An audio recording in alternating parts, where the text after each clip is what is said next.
The stories. This roadside photo changed the search in minutes. They called it a routine missing person search, and for most of that morning, it really felt like a routine search. A line of cars idled along a two-lane highway, and a handful of volunteers moved like slow clock hands through brush. Kira Duvall was 31, and she worked nights as a paramedic who could not stop reading maps. She took a personal day to help because she had patched hikers before, and she knew how fast heat turns hours cruel. Her plan for the day was simple and responsible, and it fit the tone of the briefing. She would work the southern fence line, check culverts, and log anything that looked out of place with a phone photo. The county sheriff had warned everyone about trespassing, and a deputy repeated the same rule in a firm voice. The missing man was named Owen Brackett, age 42, and he worked as a crane operator at a quarry north of town. Owen had left a garage sale with a box of tools, and a neighbor reportedly saw him turn toward the state highway. His sister filed a report after unanswered texts piled up overnight, and dispatch logs showed a welfare check on his small rental. He was not inside, and the bed was flat, and two mugs sat near a drying rack like small sentries. Kira walked that fence line with a volunteer named Bryn, who carried a bright orange notepad and a quiet focus. They talked little, and they moved in a steady pattern that felt almost like work at the station. The sun hummed through the haze, and cicadas made a loose electric sound over the ditch water. At 11, a deputy waved everyone toward the gravel pullout near the mile 11 marker sign. He wanted to regroup because the northern team had found a set of shoe prints near a culvert and needed space. Kira capped a water bottle, and Bryn checked the notepad, and they headed in with a slow trot. The meeting was short and clipped, and it held its shape like a sturdy box. The prints matched the size the sister described, and they angled toward a tree line that cut the field like a zipper. A drone team would scan the shadowed area, and everyone else would shift south by 2 miles and reset. Kira slid into her dusty sedan and checked her phone before moving, and that choice bent everything. A community page had started filling with posts, and a moderator had asked locals to send any roadside footage. One post sat near the top with a lot of comments, and the author had written a single line, "Is this him? Or am I seeing things?" The photo showed a shoulder of road near a farm stand, and a compact truck with a dented tailgate. A person stood beside it with a box in his arms, and the blur of the face did not help much. The timestamp showed yesterday at 4:12, and the location tag used a generic label. Bryn leaned in and squinted because the light was hard on the screen. Kira took a screenshot, then another, and she pinched the image until it turned blocky and awkward. The truck bed had 2 items that did not fit a garage sale box, and that was the first small tap on the door of her attention. One looked like a narrow metal rod wrapped in tape, and the other looked like a folded bag with a reflective stripe. The comments argued about whether it was Owen, and a few people mentioned a similar box. The moderator wrote that the photo had been sent in by a traveler passing through, and that the original file was higher quality.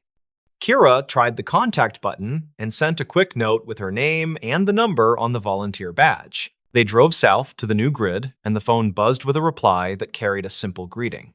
The traveler introduced himself as Linus, and he wrote that he had taken the photo for the farm stand sign. He said he was willing to share the full resolution image, and he attached it with a short, polite line. Kira opened the file, and the world shifted 1 notch toward clear. The folded bag was a safety triangle case, and the wrapped rod was a roadside jack handle with old tape. The truck had a sun-faded sticker for a fishing club 2 counties east, and a circle of mud on one tire suggested a recent dirt turnout. None of that made it Owen, and none of it placed him where the drone team worked hard. Then she saw the highway sign reflected in the farm stand glass, and the letters formed an odd mirror riddle. She rotated the phone and zoomed again, and the sign resolve clicked into place like a knot pulled tight.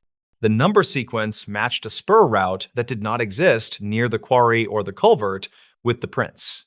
Bryn watched her face and asked a question with no extra words. Kira answered in the same thin tone, and it sounded like 2 people trying not to scare a deer. The reflection showed spur 118, which only cut across the western ridge and met the old freight road near the radio towers. That was miles from the organized search, and it was the kind of road people use when they know it well. Kira called the staging number and asked for the sergeant who handled evidence intake at the pullout. She explained that a community submission included a reflection that might place the photo near the western ridge. The sergeant asked for the file, and she sent it, and then she sent a marked-up copy with a red circle around the reflection. Her voice felt steady but pointed, and she stayed inside the lanes of what volunteers were allowed to say. Dispatch called Linus to verify the time, and archived call notes later reportedly showed a clean match with his phone metadata. A deputy drove to the farm stand to confirm the angle, and his body cam captured the same letters when held at shoulder height. The sergeant asked the drone team to hold, and a small unit broke off toward the ridge with a calm, deliberate speed. Kira and Bryn reached the new grid and parked near a cattle gate that had a brown rope for a latch.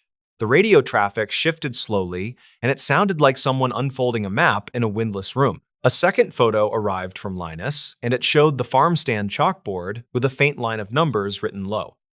The numbers matched a delivery price list and the date, and a small logo that narrowed the stand to a single family. No private names made the air, and the unit handled it with care that felt almost like a quiet prayer. Kira received a thank you text and a note telling her to continue the assigned grid until instructed otherwise. She felt relief and restraint share one chair, and she went back to ditch water and briars and the chirr of cicadas. A call-out went to a tower contractor who reportedly kept a service log for access gates near the western ridge. He confirmed that a gate lock had been replaced 2 days earlier after being cut, and he sent a photo of the new brass shine. That photo sat next to Linus's image in the channel the sergeant used, and the pair looked like two buttons on a single coat. None of this guaranteed Owen had driven there, and the unit held the line on that sober point. Two residents near the spur told a deputy they had heard a truck with a loud belt late afternoon, and the detail matched the neighbor's note about Owen's squeal at idle. The deputy wrote that down as a witness statement, and he did not add any flourish beyond the time. A camera at a decommissioned way station still recorded to an old cloud account, and an archived clip reportedly captured the same dented tailgate. Kira thought about how people leave a breadcrumb trail even when they do not mean to leave anything. The farm stand glass, the chalkboard, the way station cloud, and the tower log drew a path that no single person owned. She worked her grid with a calm pace, and she answered Bryn's small questions with the patience of coworkers at a long shift.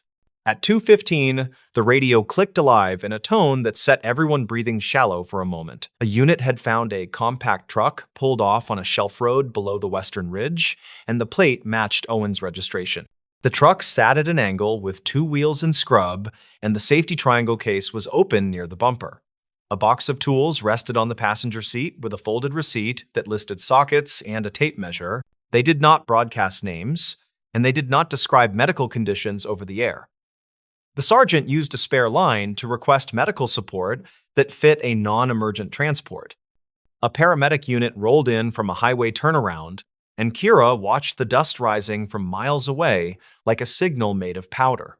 Hours later, an official note stated that Owen had been found alert and dehydrated, and that he had messaged family. The truck had a failed fuel pump and a dying belt, and he had tried to flag help before climbing for better reception. He slipped on loose gravel by the cut and decided to wait, and his phone battery gave up near sunset.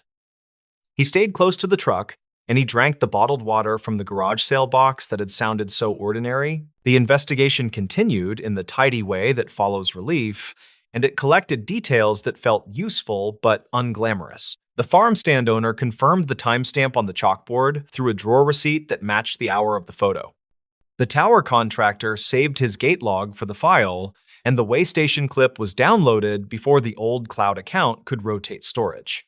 Nothing in those artifacts turned dramatic, and all of it built a single sturdy ladder that reached the shelf road. Kira went home after handing over her notes and a neatly labeled folder of images. She sat at her kitchen table and felt the quiet ring in her bones, like something that wanted a name. The day had not been lucky, and it had not been heroic, and it had not been cinematic either. It had been a long, tight weave of small, precise things that met each other at perfect corners. She texted Bryn a simple line and thanked her for the careful walking and the steadiness. Bryn replied with an emoji, then caught herself and sent plain words that matched the briefing rules. She wrote that the photo had been the hinge, and that Kira had noticed the hinge before anyone else did. Kira answered with a line that cut the praise in half and kept the useful part. A week later, a brief statement appeared on the county site and did not mention volunteers by name. It thanked a traveling witness who had shared a clear image, and it thanked locals who stayed off the ridge during the search. It emphasized the value of precise information, and it asked the same thing people always get asked when time turns cruel. Share what you see, and do not guess more than the picture allows. Kira read it during a station break and thought about the reflection in the farm stand glass. She thought about how often truth hides in edges and mirrors, and how a mile marker can sit inside a pane like a secret. She filed the day under a private label and promised herself to keep looking for letters where letters should not be. That promise felt like a job that anyone could do, and also like a job that some people never think to try. When people later asked about the moment that moved the search, the answer sounded almost too small. A traveler took a picture of a sign, and a volunteer noticed the wrong route in the reflection, and a team shifted. The story made no room for grand statements, and it did not need a raised voice or a perfect ending. It needed an image, a circle of red pixels, and a ridge road where a truck sat angled like a held breath. Owen went back to his routine, and a friend reportedly drove him to a mechanic who understood old belts. He brought a pie to the farm stand as a thank you, and he kept his name off any posts that asked for a retelling. The family put the box of tools back on a garage shelf, and the receipt curled into a corner like a tidy leaf. His sister changed his phone charger for a tougher cable, and she set an alert for check-ins that would not nag. Kira kept working nights, and she drew grids in her head while folding gauze or checking vitals and stoplights. She believed in documents, and she believed in witnesses, and she believed in plain, ordinary pictures that steal a detail. She did not frame it as fate, and she did not call it anything with a shine. She called it paying attention, and she let the phrase sit like a low, steady light behind her ribs. Some stories end with a headline, and some stories end with a sentence that barely dents the air. This one ended with a screenshot, a small glass reflection, and a map where a wrong turn finally made sense. The title that made the rounds sounded dramatic, and the truth behind it stayed comfortably simple. A roadside photo changed the search in minutes because someone looked twice and then told the right person fast. The stories. Why locals avoided that church basement after the flood. The church sat on a low rise beyond the river curve, and everyone still called it a safe hill. Neighbors said the floodwater reached the stained steps anyway, and the basement stayed damp long after the river fell. Clara Vass, 34, worked as a field insurance adjuster who took pictures, typed notes, and kept calm voices moving. She drove into the town after the levee break, aiming to document damage and close claims before tempers soured. Her goal for that day was simple: confirm a cluster of small claims tied to the hilltop church. The first change to her plan arrived when the custodian waved from the door, then refused the handshake. He gave his name as Ortis Malo, 57, a retired welder who mowed the lawn and watched the boiler. He said the sanctuary was fine, then pointed at the basement with a look people wear when a dog growls under a porch. Clara asked for access, and he said the pastor wanted meetings upstairs only. She took exterior photos, careful with angles, noting water lines marked by silt and by seeds caught on mortar. A neighbor named Nella Groft, 61, carried a crate of hymnals toward a sedan and paused to watch her. Nella said the basement had stayed locked since the flood week and that no one wanted to carry anything down there. Clara liked facts more than rumors, so she asked for invoices, damage logs, and utility records. Ortis handed over a folder with photocopied bills, each page smelling like bleach even through the plastic sleeve. The electric bill showed a high spike the week after the river fell, which struck her as odd for an empty space. When she asked for the basement key, Ortis rubbed his jaw and said the lock stuck, then said the pastor handled everything personally. She kept her voice soft, mentioned schedule pressure, then offered to meet the pastor after dinner and finish this site today. He agreed, but he kept glancing at the stairwell door like it might open on its own. Clara went to the county office and checked archived calls for emergency service, using an index the clerk let her see without fuss. The church address appeared twice during the flood days, once for a fuel smell, once for a welfare check that cleared in minutes. A dispatcher note said volunteers had stacked food in the basement for short-term storage. She returned before sunset, met the pastor near the front pews, and introduced herself with her license card. Pastor Enoch Varela, 46, wore a work shirt with rolled sleeves, and his palms looked scraped at the knuckles. He repeated that the sanctuary took no damage, then said the basement had a minor issue they were addressing privately. Clara explained her process, said transparency helped claims move faster, and asked for a basic walkthrough with photos. He agreed to a limited tour, then warned her that the air down there felt close and would not be pleasant. She took out a disposable respirator she kept for mold sites, and he nodded with relief, like that solved part of it. The key turned after a stubborn rattle, and the door opened with a smell like wet paper mixed with diesel. Steps went down into dimness that felt cooler than upstairs, and the walls showed a faint brown tide mark. Her light found a row of folding tables stacked with canned goods and boxes, all tied off with twine. Several tabletops were warped, and the legs stood at different heights because someone had shimmed them with hymnals wrapped in plastic. A generator sat to one side with a coiled cord, and the floor around it showed a clean square like a rug had been there. She photographed outlets, tagged the generator model, and asked why they needed so much power for a basement pantry. The pastor said the generator ran sump pumps for 2 nights, then stopped working from grit in the line. Ortis stood near the bottom step and rubbed the rail, his knuckles pale, like he hated the room and also belonged to it. Clara noticed a water line over the breaker box, which meant the panel had taken a hit and still looked strangely spotless. A woman appeared in the doorway, waved, and introduced herself as Paloma Cray, 32, a volunteer nurse with the food team. Paloma asked if Clara needed masking tape for labels, then added that people had slept here during the flood watch. The pastor cut in with a quick no, and Paloma closed her mouth and drifted back into shadow. Clara felt the hush that follows a correction and decided to run her questions in a sequence that built without heat. She asked about occupancy during the flood, and Pastor Varela said only supplies had been staged downstairs. She asked to see any damage to pew cushions or classrooms, and he steered her back toward the stairs with a brisk thank you. In the parking lot, a teenager skated past and kicked the curb, then said people said the basement hummed after midnight. He pointed at the brickwork view vents near the ground and said sound came out like a freezer that could talk. He grinned, then looked sorry for talking, and pushed off toward the next slot without another word. Clara sat in her car and recorded a memo into her phone, keeping the tone neutral and the timestamp obvious.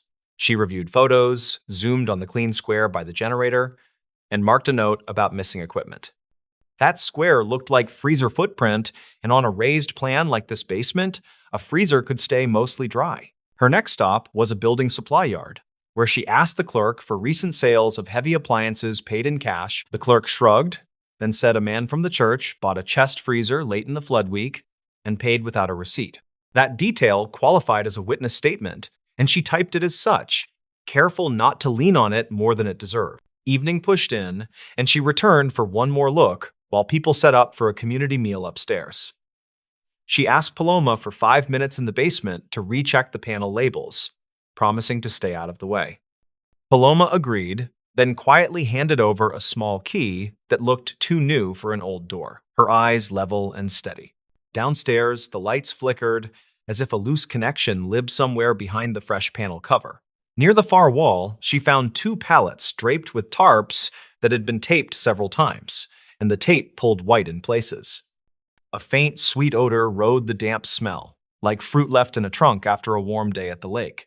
She lifted a corner and found case water stacked over a long trough cut into the slab, its edges chipped and sharp. A length of garden hose ran from the trough to a sill drain where floodwater had once receded, and the hose still glistened. She followed the hose with her light, stepped around the tarps, and saw the end shoved behind a dented freezer. The cord was gone, but a film of oil on the floor traced a path toward the clean square near the generator.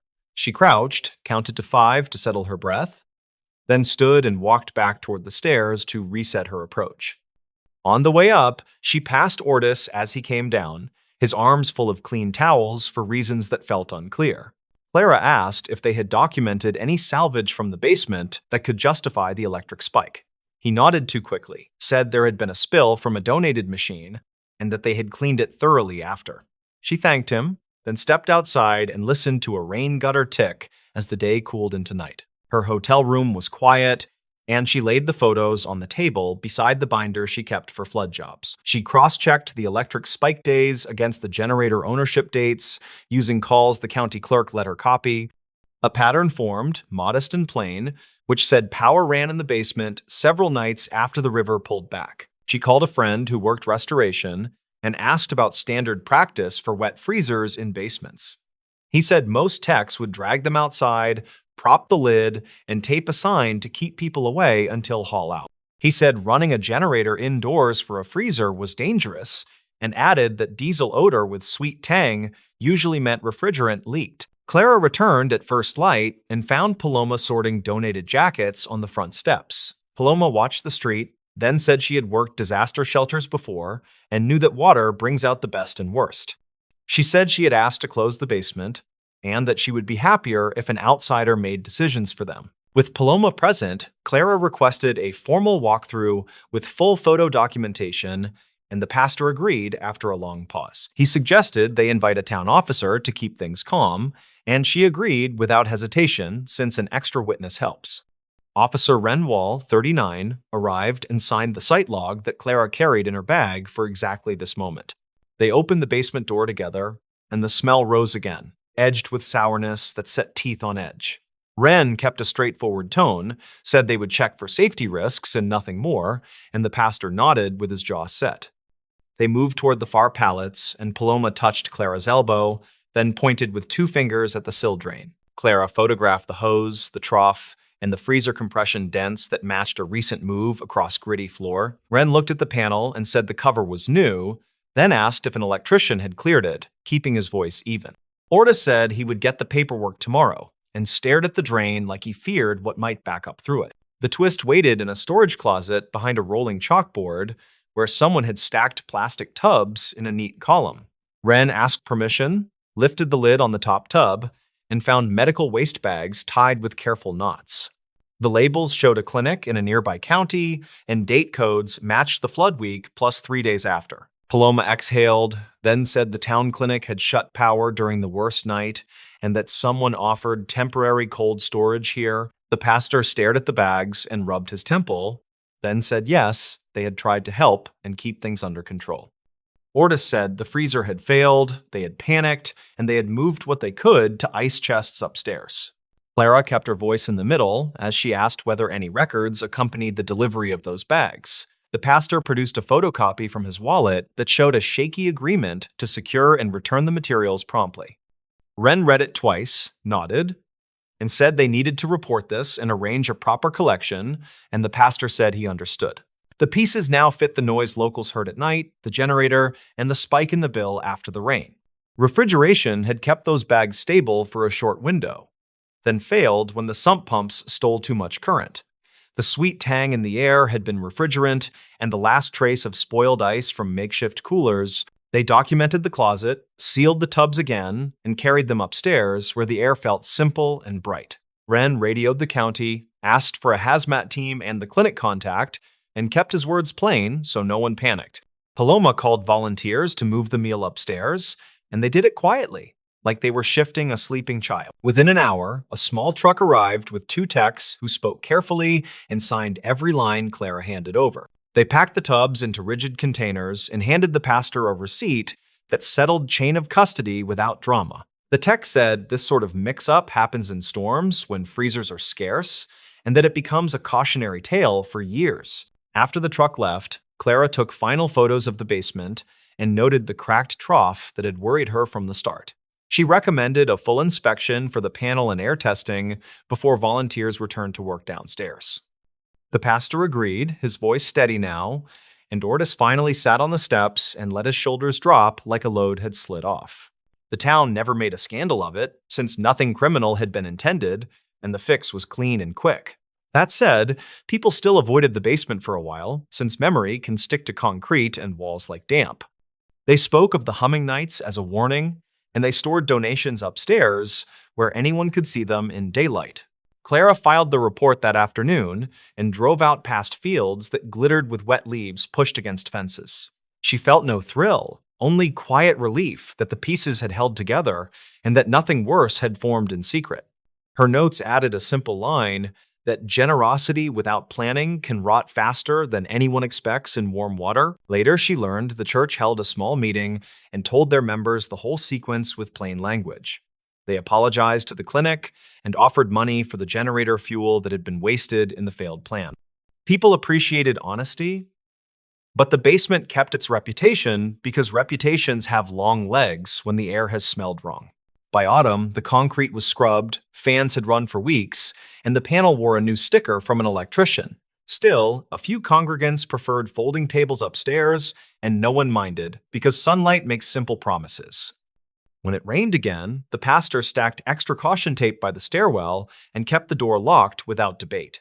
Neighbors now say they avoided that basement not because of ghosts or whispers, but because they knew the facts. They remembered that freezers hum for reasons, and that a locked room with a sweet tang is a message rather than a mystery.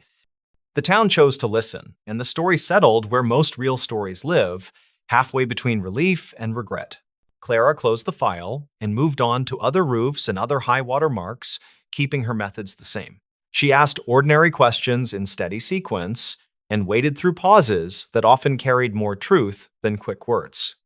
The church needed time, the town needed air, and the basement needed light, and they all eventually got what they required. Years later, the flood was referenced as a hard season, not a nightmare, and the hill stayed a safe hill again. People mentioned the humming when they taught young volunteers how to store donations and why clear logs matter most.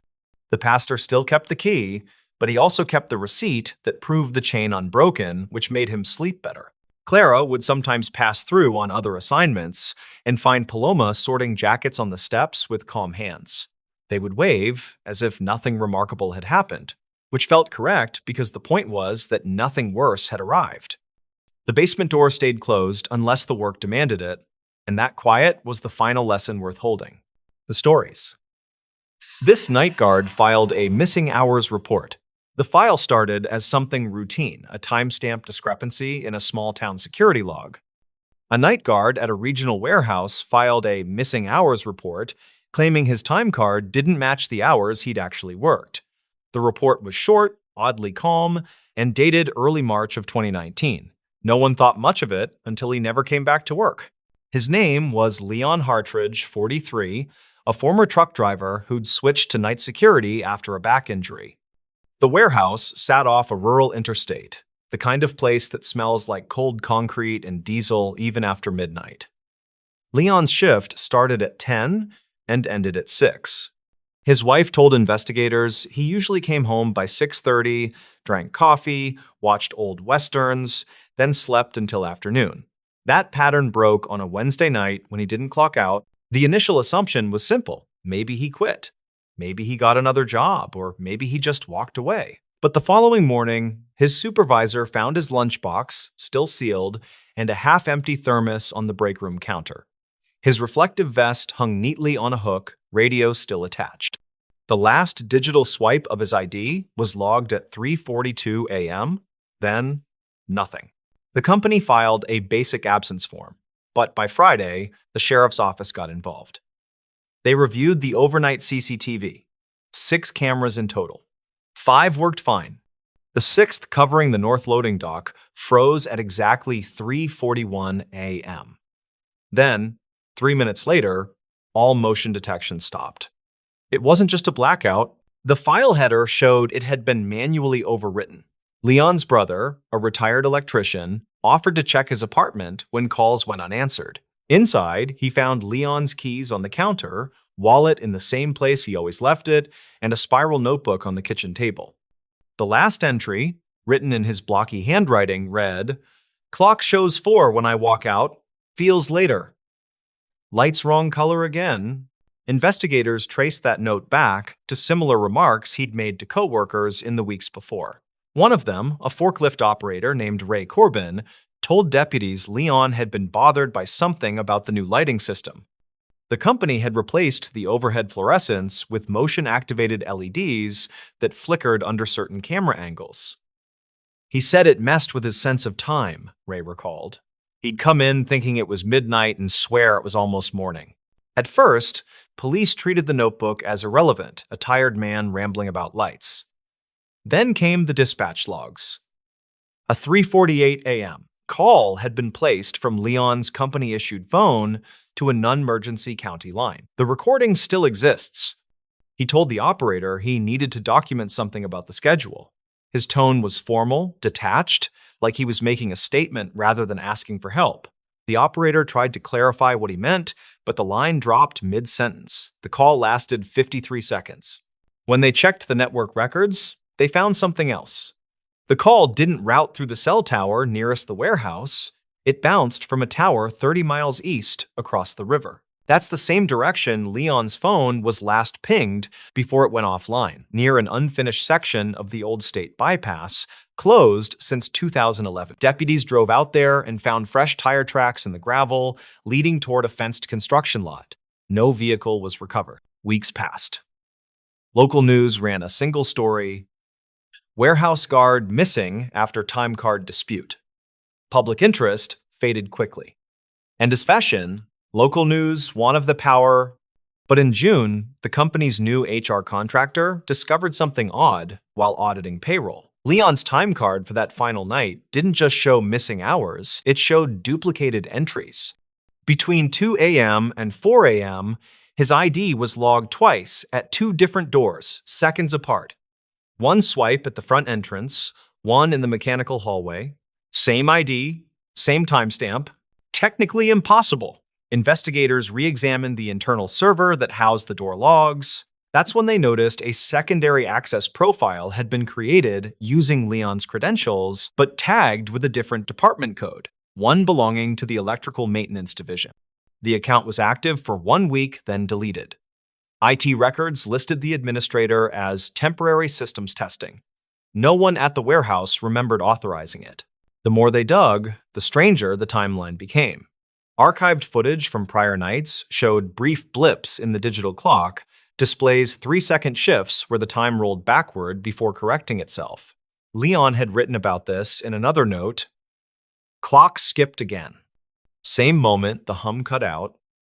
Technicians later confirmed that during those same minutes, a backup generator was cycling power for a series of sub-level fans. Only a few workers even knew the sublevels existed. They weren't active parts of the facility anymore. When authorities finally inspected the lower level, they found old offices sealed off with plastic sheeting and warning signs for asbestos. In one corner sat an unplugged time clock terminal dated 1994. The paper spool inside it still contained partial punch cards, yellowed and brittle. One of them bore Leon's employee number, printed faintly beside the name of a former contractor who died years earlier. That discovery reframed everything. Somehow, the modern ID system had merged data with the obsolete one, producing overlapping records that made it appear Leon was in two places at once. The missing hours report he'd filed wasn't about unpaid wages, it was about time itself, slipping in a way he couldn't explain. The investigators never found conclusive proof of tampering, though one retired systems tech told local reporters that the company's old mainframe still ran partial code from a discontinued scheduling program called ShiftLine. He claimed that under rare conditions, like a power cycle during data backup, it could duplicate entries with original punch data from the archive, labeling them with active credentials. If that happened when Leon's ID was scanned, it might have triggered a fatal error, but that's still theory. What's factual is this. The same Friday, the audit uncovered the duplicate entries. A highway cleanup crew reported finding a fragment of a reflective safety vest along the bypass construction route. It matched the brand issued to Leon's team. DNA analysis was inconclusive exposure, and time had degraded it, but one detail stood out. The vest's zipper pull contained traces of oil consistent with the warehouse's loading dock equipment. In the end, the case file closed under missing person, presumed deceased. Officially, no foul play. Unofficially, everyone agreed something in that building broke his sense of time before he vanished. His wife still keeps the notebook on a shelf. The last page, just beneath his final note, has a short line written in different ink, maybe added later, maybe the same night. It reads, "Clock shows 4, door says 3, At this point, the facts that remained were simple. A man noticed an inconsistency, tried to document it, and disappeared between two readings of the same minute. Whether that was error, accident, or something stranger about how those systems looped, no one can say for certain. The warehouse eventually upgraded its entire security network, scrapping every trace of the old servers. But the missing hours report still sits in the county archive, a single-page statement with the timestamp frozen at 3:42 a.m. The same moment the camera went dark. The stories.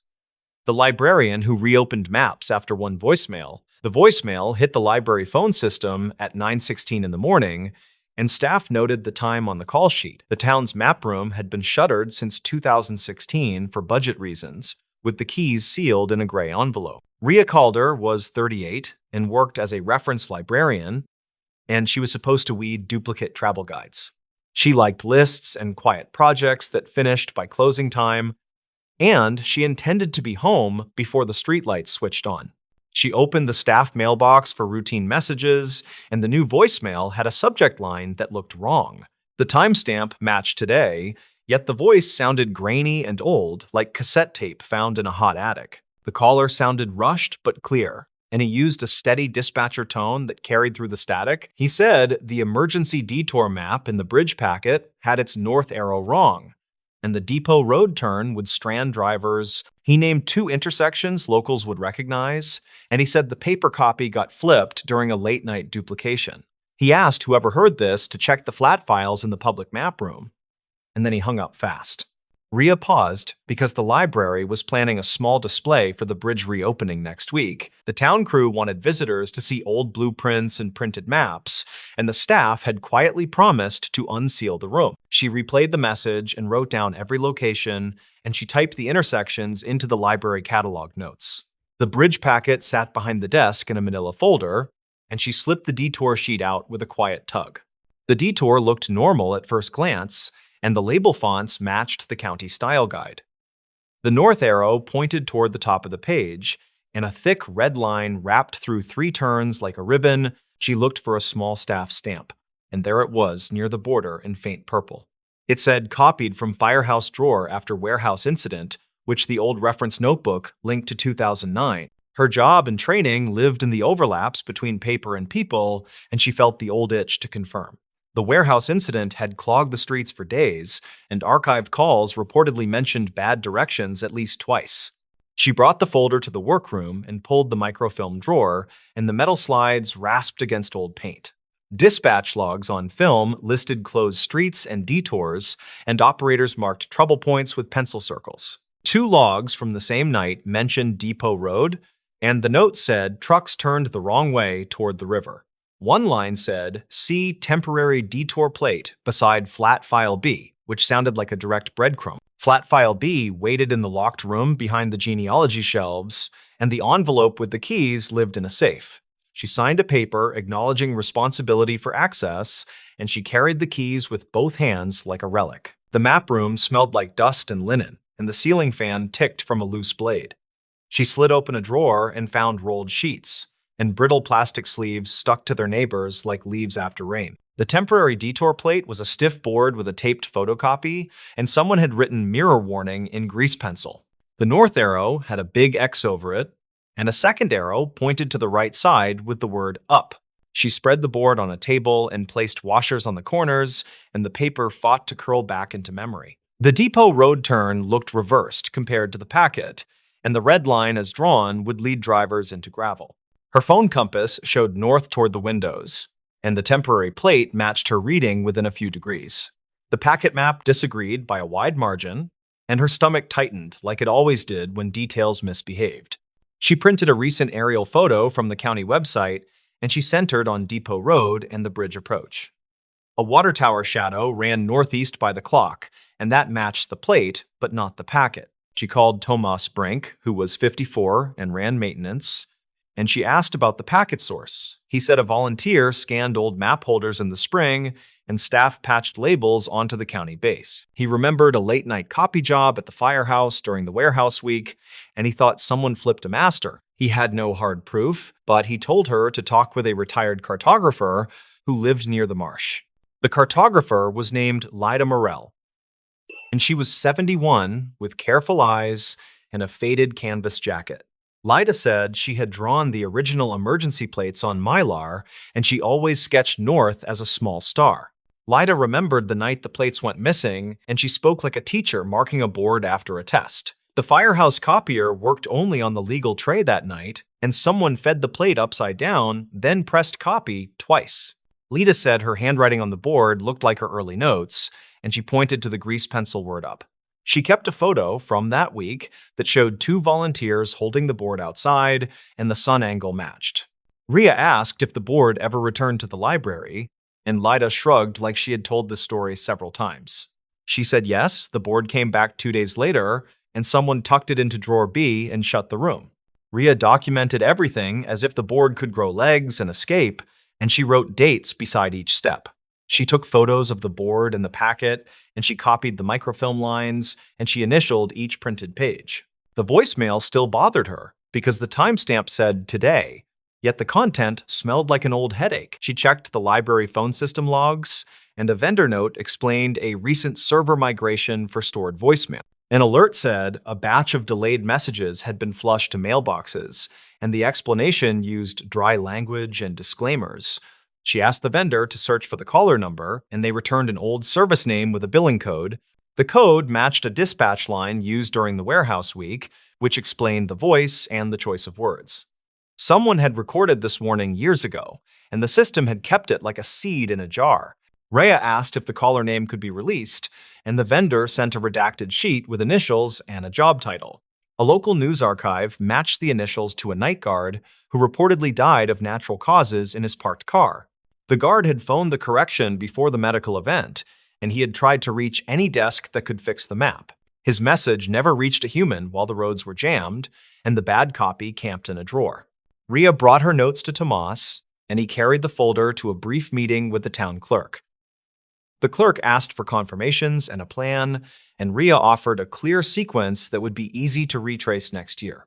Step 1 was to treat the packet map as untrustworthy and to replace it with a fresh export from the county base. Step 2 was to reconcile the arrow with on-site compass readings and to annotate with the date and the staff initials. Step 3 was to scan the temporary board and let the grease pencil speak and to place its image in the appendix. Step 4 was to add a small note in the bridge display and to credit anonymous archival materials for clarifying the route. Tomas drove to Depot Road with her after lunch, and they parked near a mailbox whose nameplate had peeled away. The river ran dull and brown beside the road, and a detour sign leaned like a tired person after a long shift. Rhea stood where the red line on the packet would have sent traffic, and she looked through cottonwoods at rough gravel. The correct route followed a narrow paved lane to the east, and the wrong turn aimed drivers toward a soft shoulder. A school bus rolled past on the narrow lane, and the driver waved like this was already muscle memory. The aerial photo printed in the morning matched the bus path, and the packet map did not. They stopped by a small clinic 2 turns away, and the nurse behind the counter remembered the warehouse week. The clinic took calls from stranded drivers, and a nurse reportedly walked out to redirect a line of cars at sundown. The town clerk approved the correction that afternoon, and the county uploaded a clean detour with verified arrows. Tomas signed off on new signs, and the bridge crew shrugged like this was just another Tuesday with wet concrete. Rhea asked for permission to open the map room weekly, and the clerk looked toward the budget with a careful tilt. The request had no funding yet, but the clerk liked the argument that open rooms produce fewer expensive mistakes. They agreed on a one-afternoon schedule under staff supervision, and Rhea posted a notice near the staircase. She placed the temporary board in a display case with a modest label, and she kept the packet map below it with a sticky note. The sticky note said obsolete and see corrected version, and she included the date and her initials for future sanity. A footnote in the display explained that a delayed voicemail triggered the review and no personal names appeared. At the reopening of the bridge, the mayor shook hands and cut a ribbon, and the appetizers ran out fast. Drivers moved through the new approach like water down a smooth bed, and the detour signs wandered into storage. Tomas clapped her shoulder near the coffee urn, and he said quiet fixes rarely get banners, which is the point. Lyda visited the display the next morning, and she pressed her fingers against the glass like she was reading Braille. Rhea listened to the old voicemail one more time, and the voice had that tired confidence that comes from night work. He had said, "Please check the flat files," and it felt like he was speaking across a hallway rather than across years. On her desk, she kept a small notebook with 3 lines that she repeated when projects became slippery. Write down names of things as they are used, compare them to how they look on paper, test the direction with the sundae. She added a 4th line in light ink to mark the lesson that felt both new and as old as maps. If a voice says the arrow is wrong, open the drawer before the parade trucks roll and the cameras arrive. In the months that followed, the room gathered quiet visitors, and the fan still ticked, but less often after tightening. Folks brought rolled plats from garages, and Rhea labeled them carefully, then scanned and returned them with fresh sleeves. A contractor volunteered 2 hours a week to help with filing, and he taught her to spot scale bars that lied. Teachers brought students to trace creeks with cotton thread, and one kid noticed a benchmark star on the courthouse steps. The bridge display came down after the season changed, and the temporary board went back into drawer B with a proper sleeve. A small typed note inside the sleeve told the story in 12 lines, with dates and initials and measured claims. It said a voicemail arrived and matched earlier dispatch references, and staff verified the arrow with compass and aerial evidence. It said a clean map replaced the packet version before the reopening, and the town's roads agreed. Rhea did not call it a miracle, and she did not call it fate, because both words would cheapen 12 careful steps. She called it library work, which sounded plain, yet it held more weight now that a ribbon had been cut. On quiet afternoons, she stood at the window where the compass had pointed, and she felt the same small pull. North was where the light made honest shapes on paper, and where a tired voice could still find the right room. When she locked the door each week, she thought about the man who made the call, and she wished he had been heard. His warning crossed an odd gap in the system, and it landed like a folded note slid under a door. In a town where stories often arrive secondhand, the plain ones sometimes carry the longest mileage. One message, one board, one arrow corrected, and a room reopened so a drawer could be opened without ceremony. The woman who disappeared near Carver's Gap. Travelers who stopped at the high pullouts near Carver's Gap reported a woman who waved once, then walked into thin spruce. The trail ran along the bald, where wind hit with steady force from the Tennessee side. Lights stayed flat and cold despite late afternoon, and the ridgeline carried radio traffic from both counties. No one noted a plate because the parking area mixed hikers and locals without clear lines. The first call reached dispatch just before sunset, according to logs released later. Her name in the county file from 2009 matched a teacher who had moved between Carter and Avery over several years. She was 38 and worked part-time as a substitute while picking up seasonal museum hours in Johnson City. Friends said she came for the rhododendron bloom and stayed for the quiet above the state line.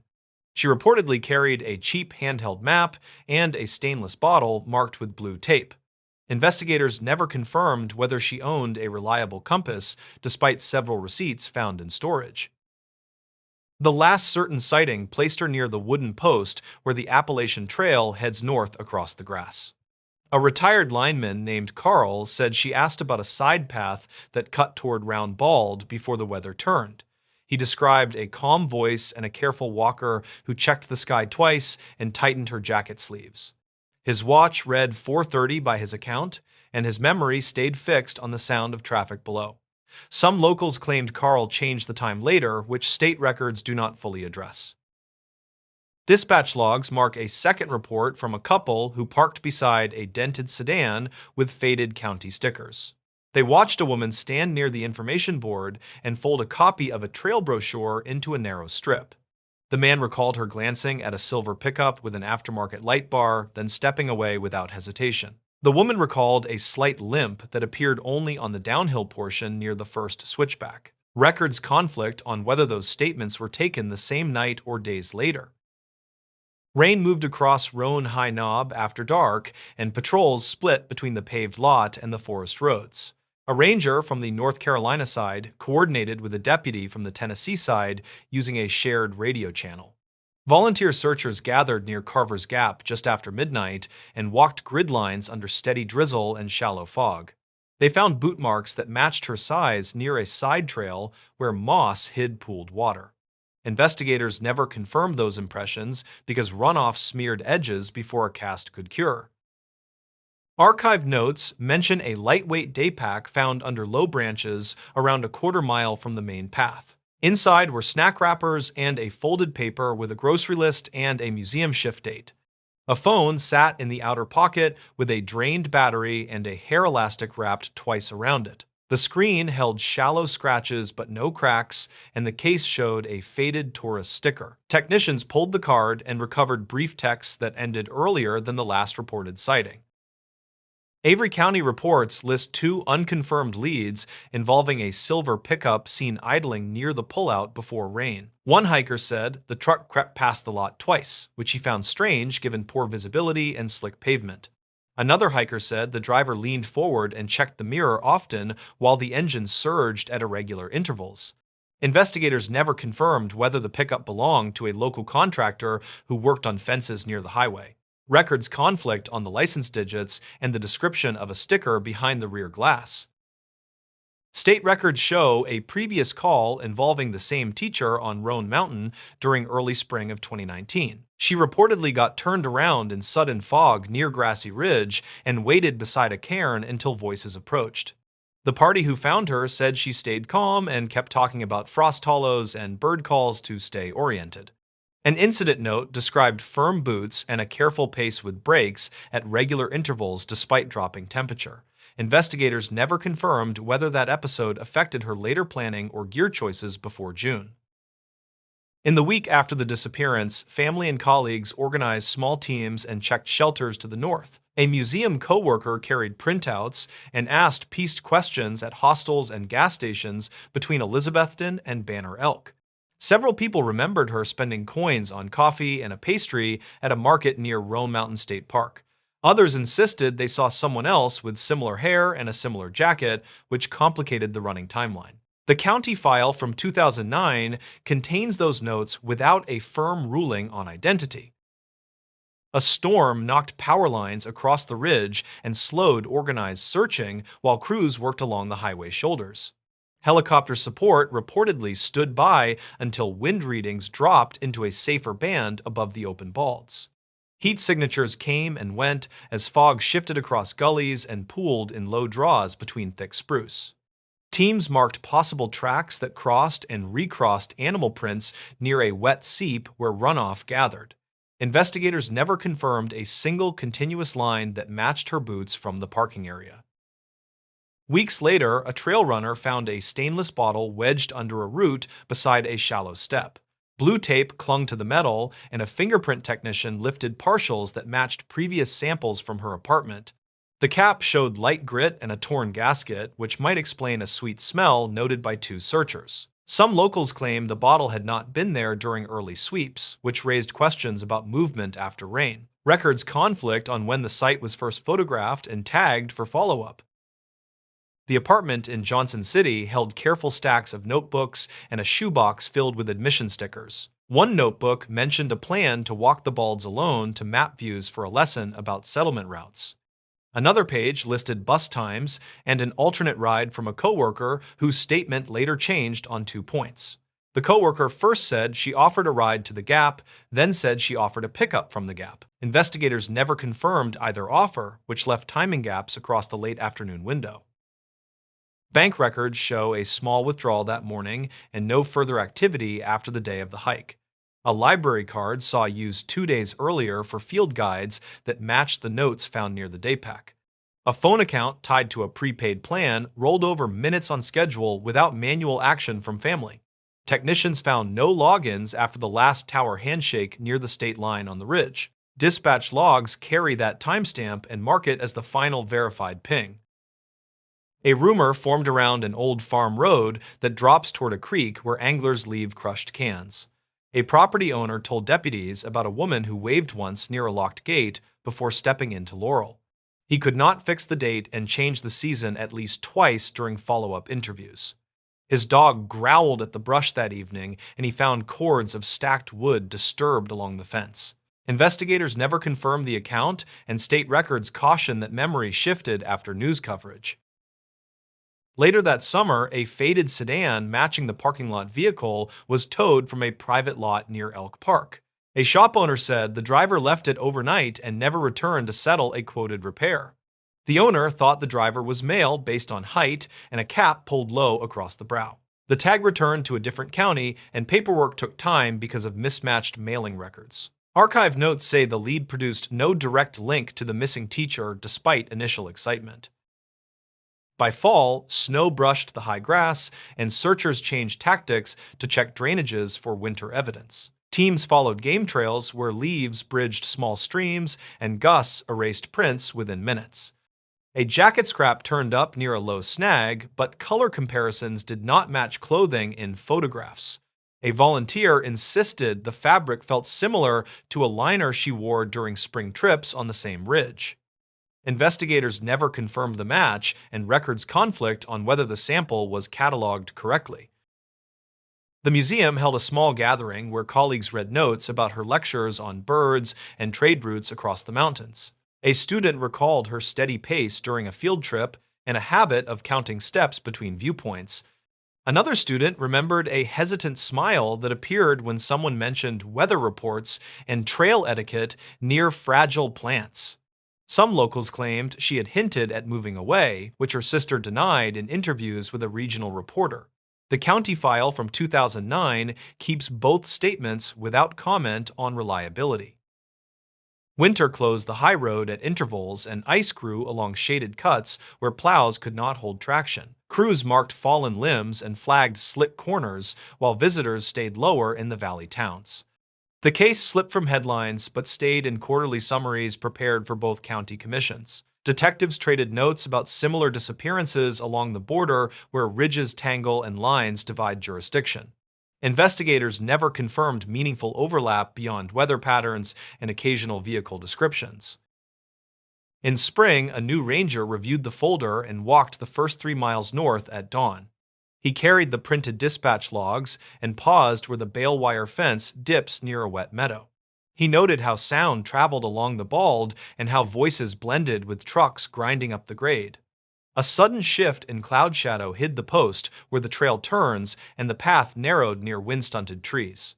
His memo suggested a simple misturn compounded by weather and fatigue without clear evidence of intent. Years have not settled the case, and no court file closes the matter with certainty. Reportedly, a hiker sometimes meets a man who still repeats the time and the steps and the exact wind. He stands by the wooden post and points where the grass folds over and the path looks wider than it is. Some locals claim she walked out on a different day and left by a service road near the towers. Investigators never confirmed that ending, and records conflict enough to keep the question alive near Carver's Gap. The boy missing after the Anchorage power outage. Neighbors in South Addition remember the night the streetlights failed and the block turned to quiet shapes against Cook Inlet. A rolling outage moved across Anchorage after sunset, reportedly tied to an equipment fault at a substation near Tudor. Within that dark window, a 12-year-old boy left a duplex stairwell and was not seen returning by anyone nearby. The disappearance was recorded in dispatch logs as a welfare check that escalated when the caller could not reach family members. Investigators never confirmed the exact minute he stepped off the landing, and surviving records conflict on the sequence that followed. The boy was named Connor Price, age 12, a 6th grader whose mother worked nights as a certified nursing assistant. She was 39, employed at a facility near Lake Otis, and she left home before the outage reached the neighborhood. Her brother, age 34, an auto parts clerk, reportedly checked on Connor after dinner and found him watching storm updates. The uncle told officers he planned a quick drive toward Midtown for batteries, then doubled back when the traffic signals died. State records list his return time as approximate, and some locals claimed they saw the car pass once without stopping. The second person in the case file is Michael Reese, age 47, a floor technician assigned to overnight cleaning at a public office. He rented a ground floor unit in the same building, and he told officers he met the boy a handful of times. Reese said he heard a door close during the outage and looked through a peephole toward the landing. The hallway was dark, the emergency light flickering, and a shoe squeaked once on painted concrete. Archived notes say Reese could not identify whose steps he heard, and investigators never confirmed whether the sound preceded any exterior movement. The third person is Officer Lena Garvey, age 31, the first uniformed responder to sign the initial incident number that evening. She arrived after the lights returned for 2 minutes, then went down again as if the circuit tripped under load. Garvey walked the alley with a flashlight and found a bicycle leaned beside a trash enclosure behind the laundry room. The bicycle reportedly belonged to Connor, though the county file from 2009 notes the registration sticker was unreadable under winter grime. Records conflict over whether the seat height matched his last measurement, and investigators never confirmed if another child borrowed the bike earlier.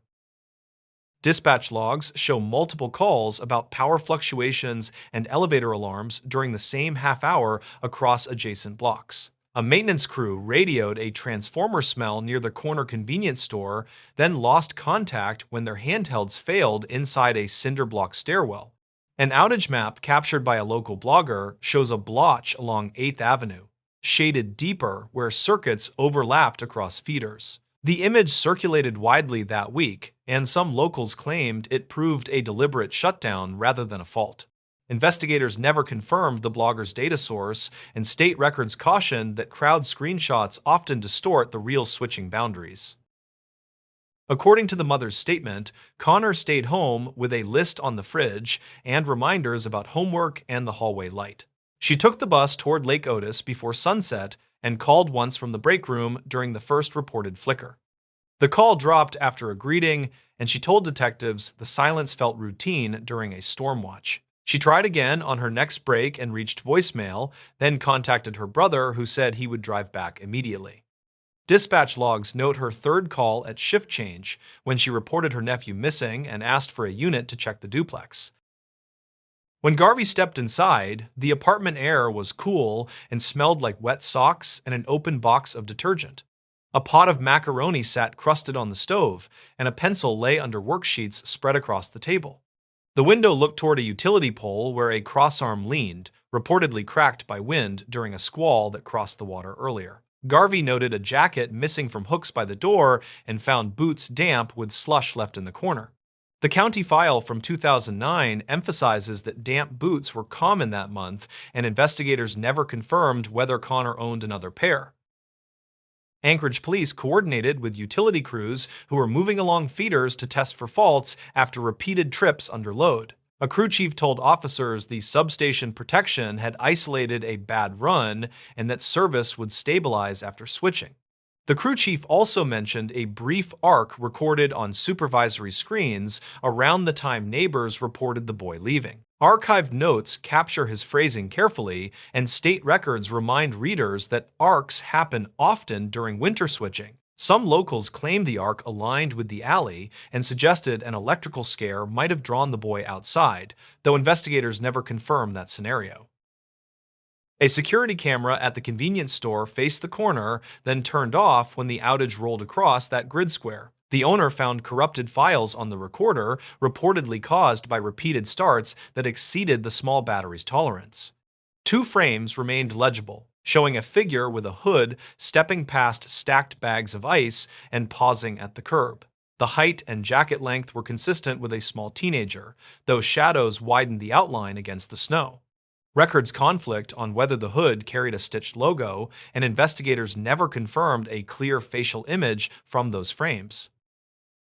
Searchers walked the Chester Creek Trail the next morning, moving slowly where tire ruts froze into ridges beside the path. A volunteer found a glove near a bench, blue knit with stretched wrist seams and a smudge of grit on 2 fingers. The mother said Connor owned gloves like that, then grew uncertain when shown a photo that made the knit look darker. The item entered evidence with a notation about uncertain ownership and environmental contamination from overnight frost.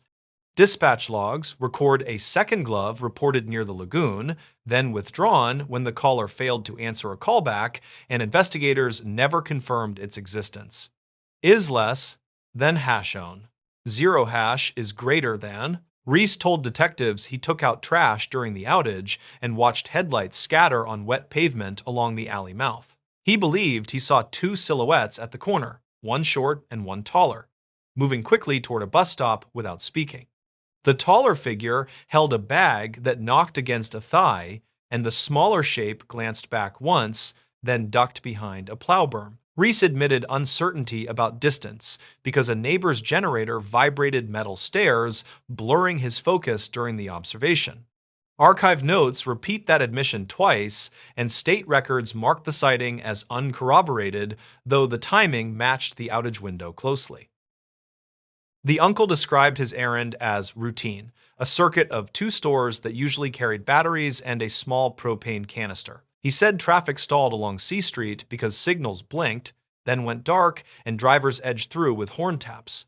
He circled once near the duplex, saw the stairwell light flash, and assumed the unit would stabilize after the next switch. When he reached the door, he called the boy's name and found quiet rooms and a page of homework under a phone.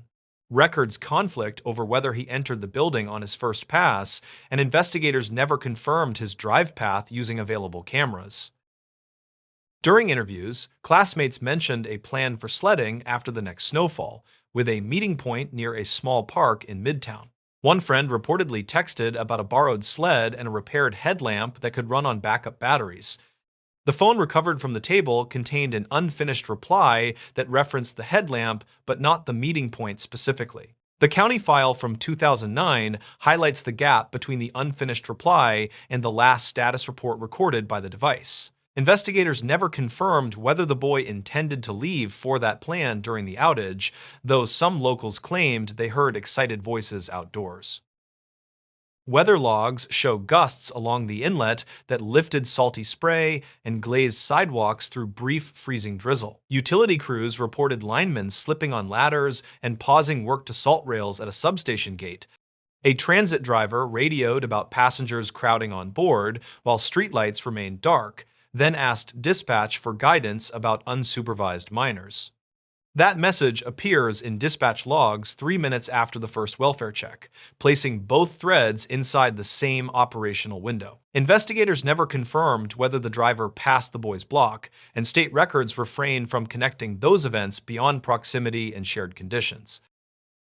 A resident 2 buildings east kept a paper notebook for power blinks because appliances sometimes failed during voltage dips. He wrote times in blocky numbers and kept tallies for each blink counted in the kitchen with a candle burning nearby. His notes include a scribble labeled child voice, then a short arrow toward the alley where the bicycle was recovered earlier. Archived notes indicate the resident could not recall whether the voice came before or after the second deep blackout. The county file from 2009 cautions that manual notations during outages are notoriously fuzzy, and investigators never confirmed the accuracy of the marks. By the second day, snow hardened into ruts and footprints lost shape under municipal plow passes along the trail network. A drone team flew grids above the greenbelt, then battled interference near transmission lines that hummed as power stabilized across feeders. The team reported brief signal jitter along one corridor that paralleled the alley and turned toward a drainage culvert under the avenue. Some locals claimed the jitter implied an object inside the culvert, though the pilot later tested and reproduced interference near similar lines. Investigators never confirmed any anomaly beyond routine radio noise, and state records treat the flight logs as inconclusive but properly archived. Several tips arrived from neighborhoods west of Minnesota Drive, where residents reported a boy matching Connor's height near a bus kiosk. One caller described a child in a gray jacket asking about a route to turn again, then walking away when a bus arrived. Another caller insisted the boy rode north toward a stop near Northern Lights, carrying a bag shaped like a folded sled. The uncle told officers Connor did not own a folding sled, then paused and said a friend might have loaned one earlier. Records conflict on whether that friend was contacted promptly, and investigators never confirmed the kiosk sightings beyond uncollected footprints on packed snow. On the third day, the mother returned to the duplex with an officer and found a faint shoe mark on the stairwell landing.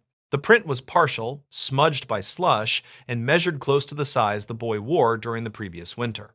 A second print overlapped at an angle that suggested a quick turn toward the alley door rather than the interior hallway. Photographs entered the county file from 2009 show grainy edges and flash reflections from chipped paint across the riser.